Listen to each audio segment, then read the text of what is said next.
All right, ladies and gentlemen, welcome back to the J Squared Show after a hiatus break that we did not want. Because computers are lovely when they work and they're not when they don't. Right. Yeah. Well, we'll get into that, but welcome again to the J Squared Show. I am Josh. And I am Jordan. If you're listening to this, I want you to know something first. You're not crazy and you are not alone. This is my story. It's a story about an itch that wouldn't stop, a body that knew something was wrong before anyone else did, and a God who was working long before I ever saw him move. This episode is where it all began. And we have a special guest. Her name is Indy. She rules the house, so she will probably be in and out of this podcast several times. She may even bite us. I don't know. It's her. If anybody knows Indy, knows we just pay the bills. She lives here. Yeah. She may show her true form to everybody that doesn't know her. So yeah, if you're watching the video, if you're actually watching the podcast and versus listening, just if you hear someone go, "Ow, stop," then we're just talking to the cat. Hopefully she stays like this the rest of the time. Maybe she will. Who knows? So let's get into it. Yeah. I know a lot of people's reached out before wanting to know obviously a little bit about what we've went through. Mm-hmm.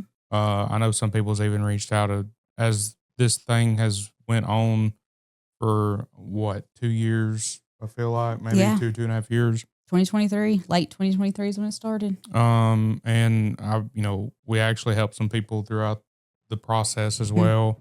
They had questions and we actually, helped them. And they even said, I'm actually going to the doctor myself because I've got some of these same symptoms going on. So, hopefully we won't hit a pad or something that makes a noise.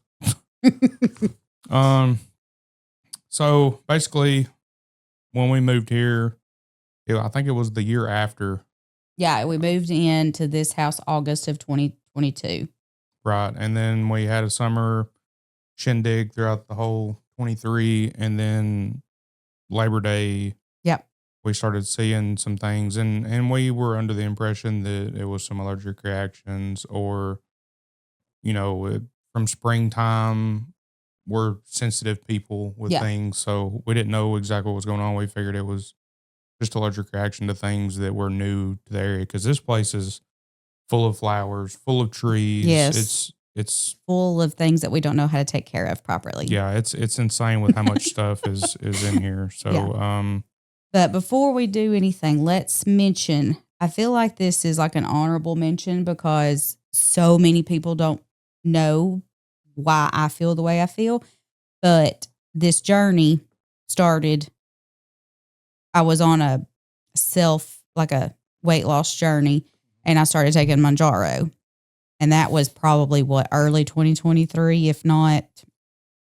No, it was earlier than that because we were at the other house. Yeah. So it was 2022, probably the summer of 2022. 21, 22, something like that. Yeah. So I started Mounjaro. Let's just say August 2022. I felt like that would be. Oh, we moved here in August 22, right. So it'd been 21. Okay. Yeah, something like that. So, okay. Yeah. So in that time, I'd lost about 80 pounds. So just in the forefront of your mind, let's just remember I was on Mounjaro for give or take about a year and some months that I was on Mounjaro. Mm-hmm. So just remember that. We will come back to this moment. It will come full circle. Yeah, it's actually kind of odd. And it's kind of hard to say things about things, but the way it come full circle is kind of odd. Yeah. So Labor Day, go back to 23 Labor Day, still doing the pool, still doing the summer shenanigans. It's still 90 degrees, 100 degrees in September in Alabama. Yes. So, it's just a swamp crack type weather. Yeah. It's like your last hurrah of summer, really, even though summer lasts sometimes up until October. Yeah. I mean, it has been 90 something degrees in December and I'm out there hunting and sweat. So yeah, it has a mind of its own. Yeah. So Yeah, Labor Day 23, we started noticing some things, and I was just like, why is my skin itchy? Did I get into something while we were outside, like a chiggers or yeah. ants or something? I I mean, just was you had some bites that looked like, and I think it some started in your marks. feet. I think it started in your feet or something like Yeah, that. it was my. I think it was Ankles. ankle. Like I just like it felt like something that were ants or something would have been. It's like, why is my foot so itchy and Right. my leg? And so it definitely started almost literally from my heels up. Like, you know, So, and I mean, obviously, it was something that being a bug bite, you would think obviously not scratch it, or mm-hmm. eventually the itch would go away, or it would even heal on its own over time, or with Right. some kind of medicine, creams, things like that. This did not. This was not a normal itch. This was, I always described it. I said, it feels like my bones are itching. Oh, Like I can't reach, I can never satisfy that itch. right. It was just so deep feeling. And I was just clawing myself to death. And it's like, it was not normal. Yeah.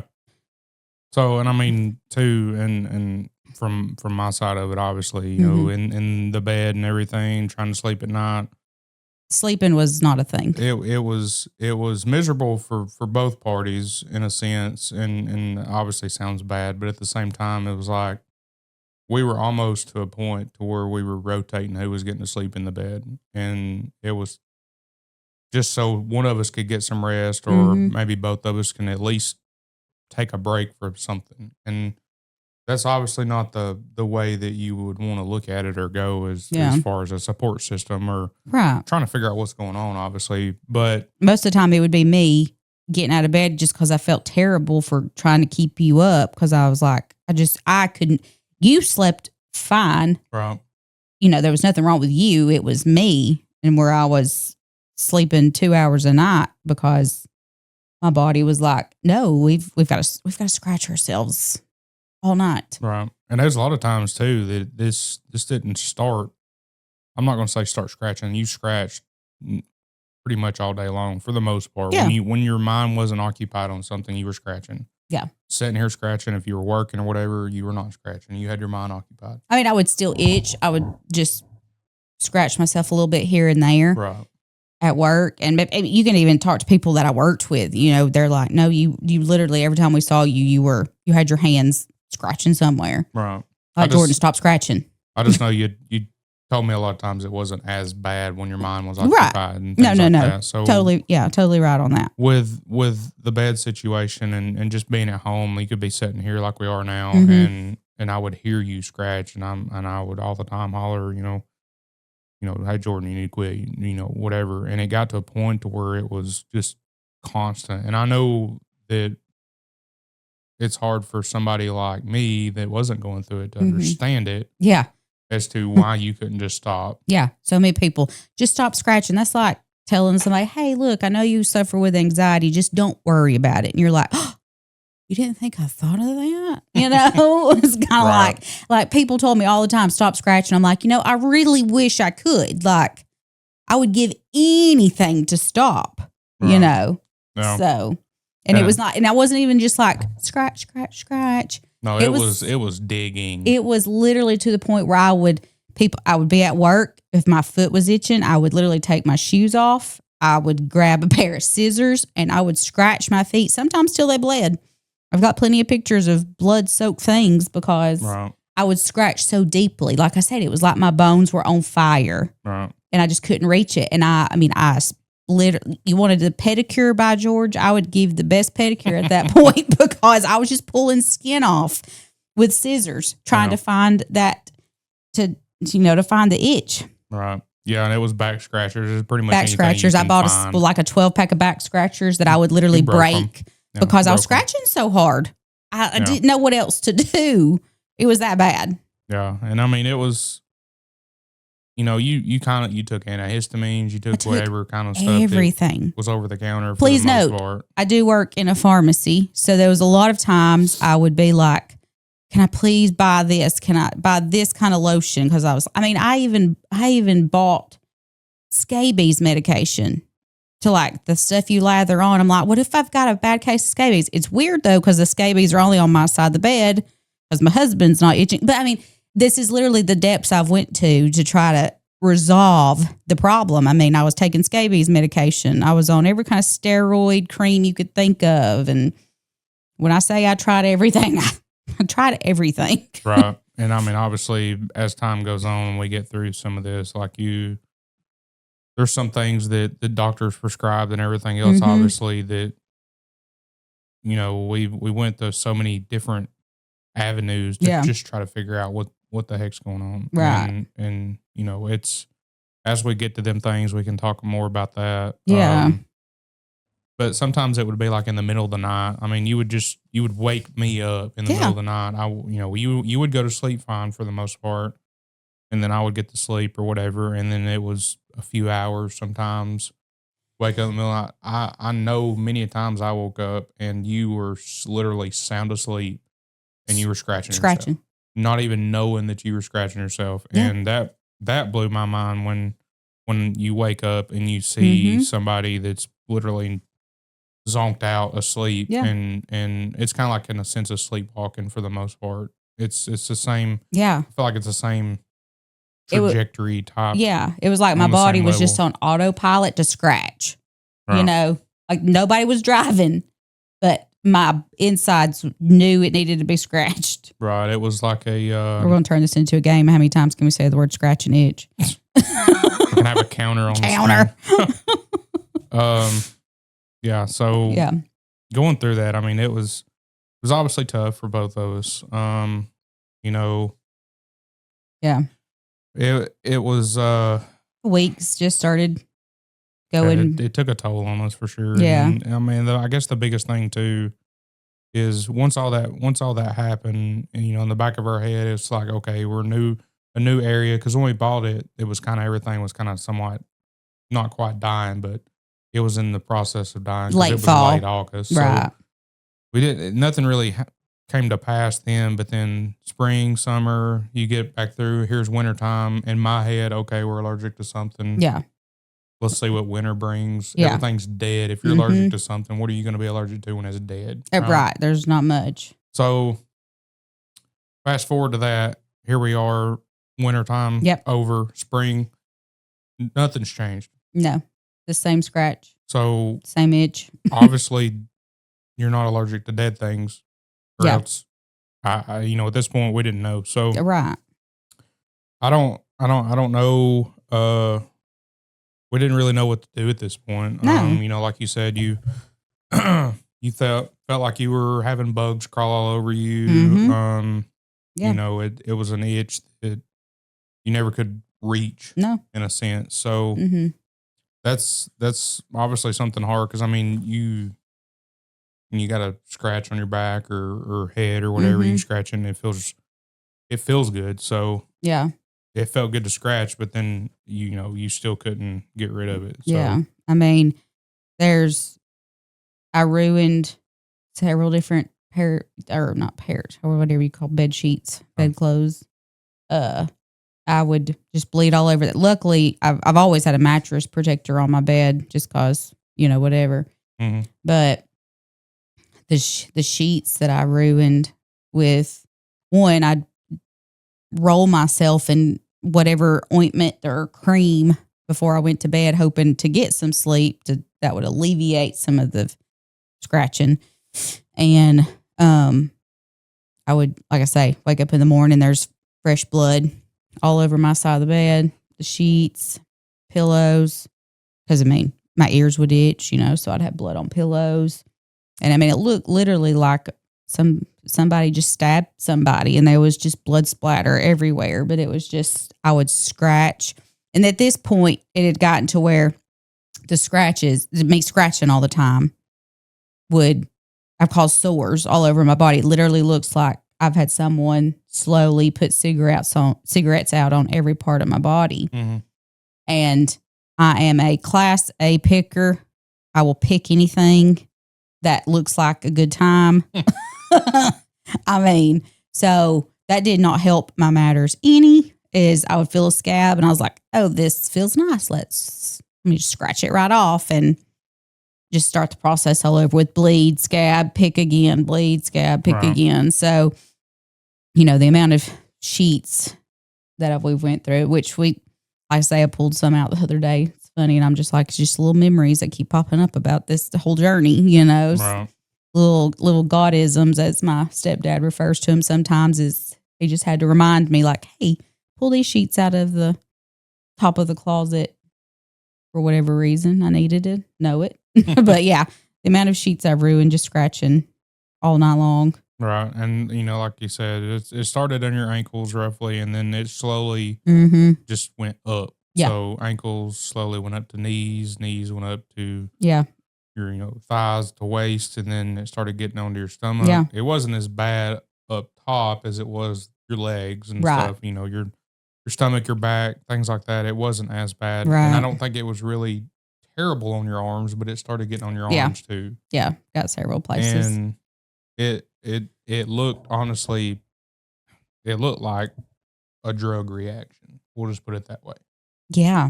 Or it looked like I was a drug user. A non-legal drug user reaction type thing. Yeah. That's what it kind of looked like. That's to put it in perspective, that's what it would look like. So I guess looking back at all that and the journey that we went through, obviously, we're going to harp on, things happen for a reason in a sense. We feel like that this was what we were led to do. Yep. Not necessarily what we like to do, obviously. And we don't really get to pick and choose what God gives us. No. And unfortunately we don't. Or fortunately, there's always a lesson in it, a silver lining.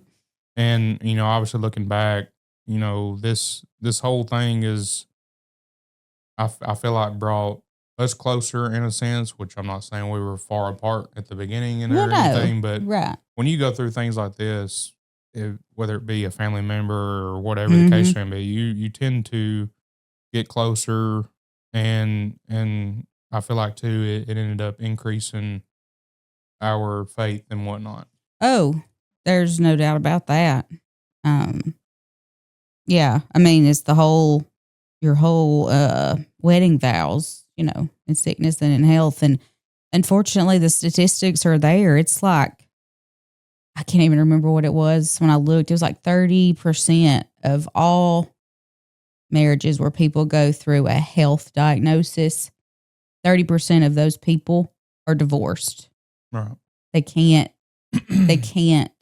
be in that situation. And there's just a lot of people that can't handle a diagnosis either. Some people will just wither and die if they're handed a diagnosis, whether it's a curable diagnosis or not. Some people are just not meant to receive that news. Right. And I mean, cancer in itself is a big diagnosis. I mean, nobody wants to hear that word. Not even if associated with anything. Yeah. Like, hey, if this is like I was told with Hodgkin's lymphoma is, hey, this is a good kind of cancer. And I'm like, but it's still cancer at the end of the day, how, Yeah, like what do you do when you hear like, oh, you got the good cancer? Like, okay, great. Like you're gonna let's go celebrate with a cake. Yeah, you're gonna celebrate that you have cancer. But it's a good kind. I get it that you have good kinds and bad kinds. You have some that's basically reversible and some that's I do, and I immediately regretted when I said let's celebrate, because there are some people who get an incurable diagnosis. Right. There are some people who are lost hope. There's nothing there, so I immediately you got a lot of people that are going through this stuff too that they just don't have anybody. I mean, it's just them. And when you have to go through something this big, and I say that not just saying that it's just this, but cancer journey in a whole. Yeah. If you don't have anybody, it's really hard, whether it be family members, friends, church family, groups that have went through what you went through or are going through. Right. There's somebody that you can talk to and feed off of and whatnot. And that's the hardest thing. And I know that we both have had to deal with that. Yeah. Because I know we've, through this thing, we've reached out to the doctor in Huntsville or whatever that, do you have any support groups in the sense? Right. And, obviously that didn't fit our time frame because it was middle of the day, 10 a.m. while you were working. So Yeah. I mean, that was kind of crazy. So I guess so many people, we could say I was blessed to be able to go to work. right, Some people don't have that option, right, so they could go to these things. right. But I was very fortunate that I was either too stubborn or the good Lord was just that much with me that I could literally take chemo and then go to work the next day. Yeah. And I even had so many people tell me and ask me like, how are you doing or whatever, people at work and whatnot. And, friends and whatnot that text and all. And, and it's like, how's Jordan or what's she doing or whatever. And 99% of the time I'm like, well, she's working. She's at work. Yeah. And they freak out because I figure most of the time when people go through these treatments, because you have chemotherapy and then you have radiation. And there's a lot of people that doesn't know that's the two different types of treatment, whether it be IV type chemo or I don't know what kind of radiation that they give you in a sense, if it's intravenous or if it's no, dear. something. No, it's just like a big X-ray machine looking thing. And it just shoots you with radiation. No, because I know they have radiation style pills that people took too. Yeah. No, most of the time, most people do the radiation. It's a big little outfit thing that you get in, and it targets wherever they're, breast cancer, they target breasts. Right. Lymphoma probably would have went wherever my lymph nodes were reactive at. The worst, I'm sure. Yeah. Yeah, it's just little pockets of radiation that shoot at you. And I know like the biggest side effect. I've heard a lot of people say that radiation literally it's worse than actually chemo. It can be. It can sometimes just pretty much fry a person in a sense. And I know when you have it is like sunburn. Yeah. And I was very fortunate to not have to go that route. Right. I mean, we had a choice when everything happened. Which we'll get into in a different episode. We had a choice to make, and that was a choice that I think I don't remember if we talked about it that day or if we had some time to think about it, and I don't quite remember looking back. But that was a decision that wasn't just us; it was us. We had talked about it with family and stuff as a what if something happened, and then not saying it was a what if this comes back or whatever. It was a what if. What if we have to go through this? Yeah. When it started, when we go through it, how are we going to do it as far as chemotherapy, radiation? Yeah. It was just all the unknown that we didn't know. We were just asking questions. Yeah. And that come around. So looking back and everything, like I say, as far as a God moment goes, I'm assuming, God held you in a different way than he did us. You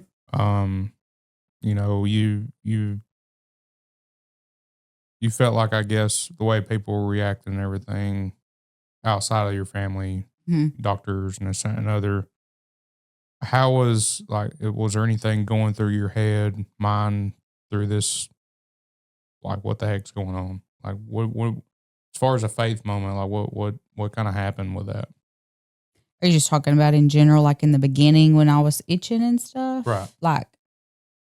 I could tell you one thing. I never once thought it was cancer. No. But I was so numb at that point. I guess just from the struggle of itching and everything. I never lost hope. I never, I don't want to ever say I lost hope in anything because I never had that inkling to think about losing hope. It was frustration at that time. Right. And I didn't know what that meant. And like I say, I don't know that I had and it's just, just to be honest, I don't know that I ever was like, why is God doing this to me? Or even if I was never, I wasn't leaning on my faith as much at that point. Right. I don't know how to explain it. I guess that's why it's so hard to explain is I never in that moment was like, oh, God's got this, even though I should have known that. Right. that wasn't like to the forefront of my memory. I was just so frustrated just with everything because I felt like everybody was just letting me down that I didn't have any other like feelings. Right. I don't know. It's so weird to explain, like looking like where I am now, looking back on that. I don't even remember feeling anything. Like I felt numb. Yeah. I know the biggest thing too is like you were kind of aggravated and frustrated with that. Mm-hmm. But at the same time, looking back too, that was the same time frame too that we were trying. Right. Right. Yeah. So that's obviously right. We'll go into that even more in a different episode. But this whole time frame, so you compounded the fact that what the heck's going on with me and my body? Why am I picking and scratching and looking like you know whatever? And we decided, and then on the same time frame, it was like, okay, we feel like that we need to start trying for a family or whatever. Just a simple fact of thinking of somewhat of an age deal or whatever, but then also it's like, okay, we've been together for 3 years, going on 4 at that time, and we've kind of done, for the most part, what we wanted to do in a sense, as far as going here and there within reason. And then it was like, okay, well, we need to start trying, see what happens. Yeah. So we decided starting January of 2024, that's when we would start trying for a family. Right. So you had like 3 months of this going on. Right. And then we were trying, and then it was frustrating or whatever, to the extent of a lot of the question is, I guess, like, why is nothing happening? And I know a lot of people will struggle with fertility. Right. Right. So yeah, I think both of them combined just weighed on you a lot more. Yeah. And that's where I think a lot of the questions on why is this happening, or why are we not being successful, or this and another. Yeah. And I think, if I'm not mistaken, I told you one day, because you were continuously wanting to try or whatever, and I looked at you and I told you, let's not worry about that right now. Let's worry about trying to figure out what's going on, because I feel like there's a reason why that this part of familyism isn't sticking. Yeah. Because we've got to figure this out, and there's a reason why this is not working. Oh, yeah. Looking back now, that was definitely God intervening and going like, this is not your time. You've got to figure this bigger picture out first. Right. Because, I mean, you obviously don't want to bring a kid into something like that. But I think looking back now, it's kind of funny that it kind of went full circle, that I literally told you. Yeah. You crying and everything, whatever emotions that you have when you're trying to start a family. Right. And you're going through everything that we went through. Yeah. With what the heck is going on? I want to fix this and figure it out. Mm-hmm. And then me step in and literally look and say, no, let's stop the family. I know you want it. Well, let's stop that, because we got to figure this out. Right. There's something going on. And I feel like that was what needs to happen. Yeah. So, I feel like, obviously, you talking about the itch being not very, it was uncomfortable. It was frustrating. It's bad in general. And, you've posted, you was talking about the blankets you posted on Facebook, what, a couple days ago or a couple weeks ago, literally the picture of the blanket. Yeah. Or the bed sheet. Yeah. And how murder scene looking it was. And I always joked around sometimes, trying to make the light of the moment and stuff. That's what I try to do through this whole thing. And not only for her, but for myself, but mainly for her. And that's what I did. I tried to make the light and say, well, looks like a murder scene in here in the bedroom. If a cop come in here, they'd be wondering what's going on. They'd be taking you in for questioning. And I'm in a rock and a hard place there, because I don't have a. She scratches herself all the time. I don't have a good story or response to that. So yeah. As far as at the worst part, we didn't know at the time. Mm-hmm. Welcome back, special guest again. The problem is, though, you kind of covered it up in a sense too, because you didn't want anybody to see it. And oh yeah, I mean, it was to a point as far as your mental state too. Like you didn't want to see yourself, and Oh, and I God, get that. It's no. a self-image thing, Mm-mm. and when you look like that, and you know that it's not right, or you Yeah. know that you don't want to look like that, that's another thing that piled the two plus that mental state of your personal image that you view Yeah. yourself as, it just tears you down even more. So Oh, yeah.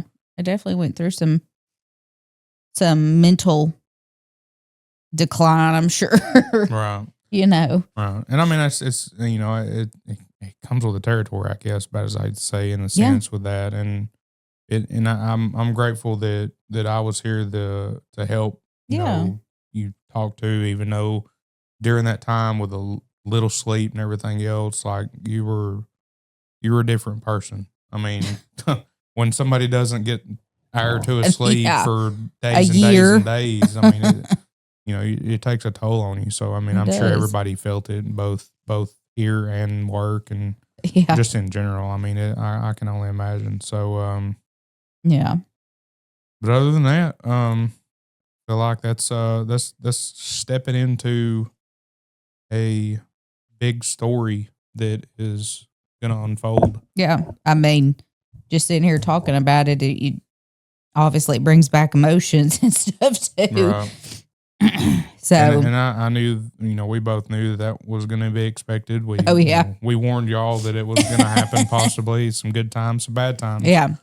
But you, it's raw. I Yeah. mean, it's nothing made up. It's things. And this is not something that happened 15 years ago.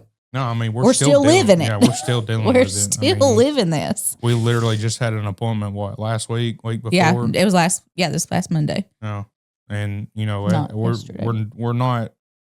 I mean, I don't feel like we're ever going to be fully out of the woods, but obviously, life has slowed down, and hopefully, 100% on the upward track. To Oh, yeah. not even having to really fully worry about this stuff anymore. So, Yeah, as the patient talking, it's always there. right. But hopefully in 10 years, I won't be as nervous about every appointment or anything like that. Hopefully it'll just be, I just have another checkup and that's it, you know. I don't think I have a tissue in here. Oh, I'm good. I'll just wipe it on Indy. But yeah, I mean, I can imagine as far as being the person having to go through it, you know, that's something we just talked about too, is the anxiety that comes full throttle when a doctor appointment, which is mainly not necessarily just a doctor appointment, but the scan days. Oh, yeah. I mean, the day before is rhetoric, and then the day of, it's just like you're sitting there mellowing after you have it because you don't know anything until hours later or maybe even Next a day day. or two. Exactly. So, yeah. It's I'm sure it's mind boggling, and it's it's insane. So yeah. Yeah. So yeah, that was what'd we call it? The itch that, what was it? I think it was the itch that didn't, what was it? I had it written down. Yeah, it's the itch that wouldn't stop. Yeah. As far as the topic goes, if that's everybody wants to hear about. But yeah, that's going to be the end of this episode. Yeah. We're going to continue these. We're going to try to stick around 30 to 45 minutes, something like that. Yeah. So that way it's not as a long listen. And then obviously we're going to have some Viller episodes too with family members, friends, just not necessarily even talking about this. It could just be just a little bit of everything. Yeah, just to break things up. Because I mean, you don't want to always have this fully serious and everything. No, life is hard enough, much less to talk extra about it. But yeah, so I just think whatever comes to be in the episode, we will try our best to talk about this as chronologically as possible. But I swear it's chemo brain. Wow. It's chemo brain. It will bounce from one thing to the next because it probably can't remember what it just thought of. So it bounces to something else. Yeah.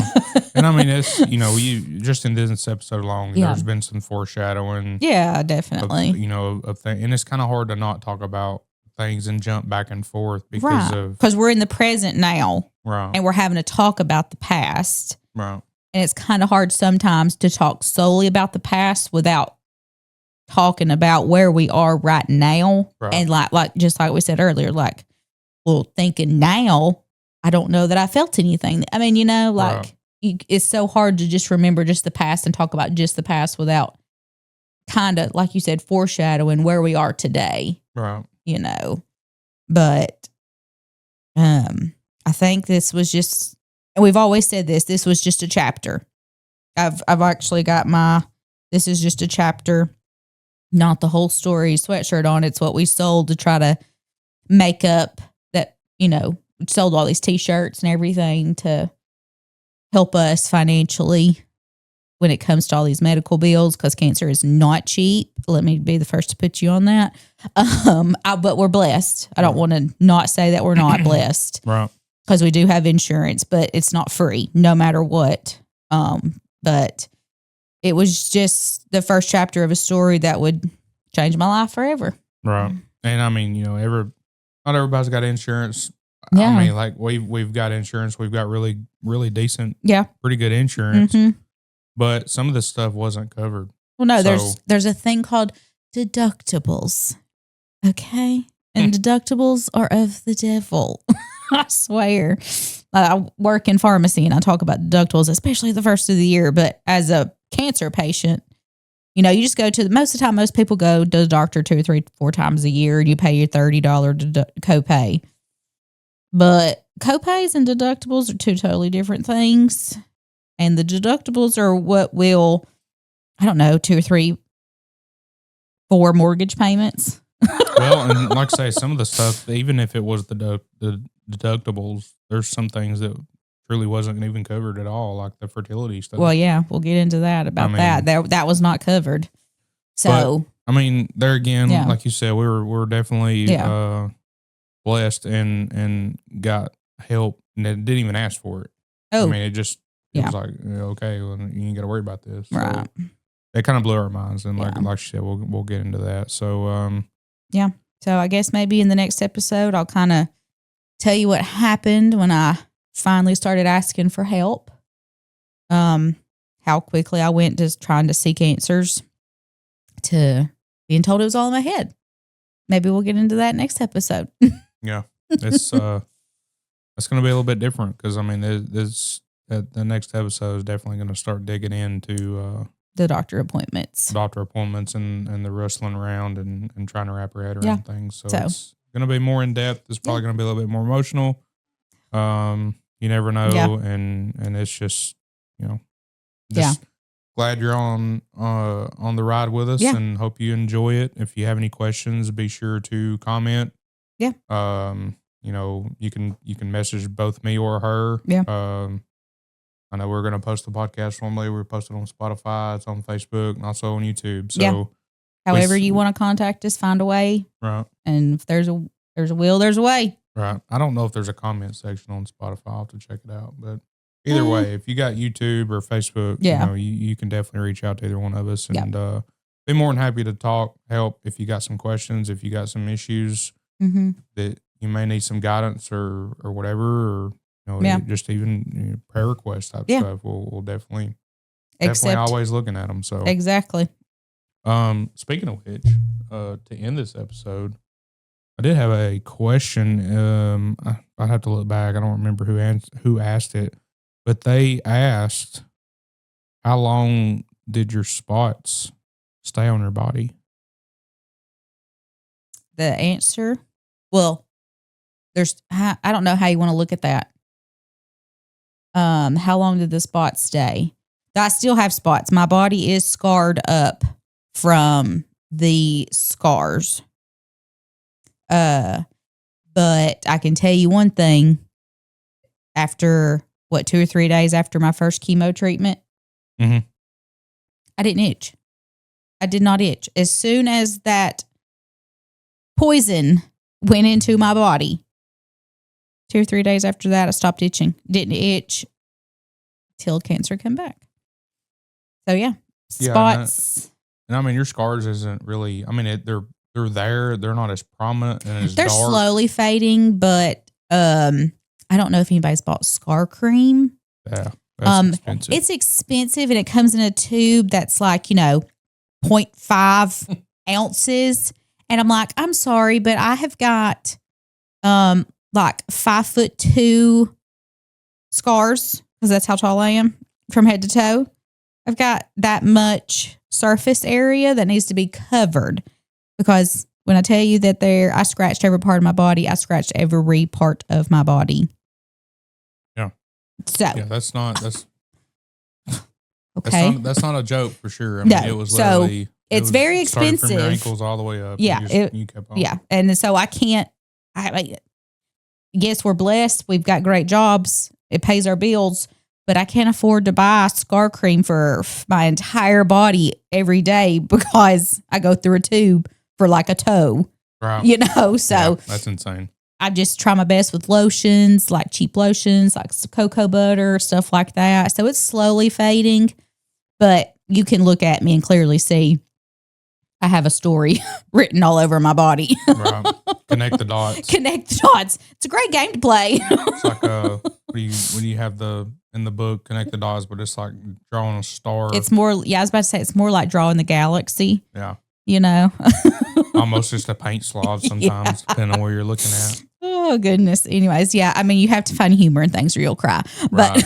And that was Janice that asked, by the way, if we wanted to need to reach out or respond, whatever. Hopefully Janice will be watching this. Janet, or listening. If you're watching, thank you for the question. Yeah. Much appreciated. Yeah. But you said Janice or Janet. Oh yeah, Janet. I know. Yeah, Janet. I know who you're talking about. Yeah. I thought you said Janice. No, I couldn't hear. I had to look back, but yeah. Okay. Janet. It was Janet. Yes, you were correct. I remember her asking that. Right.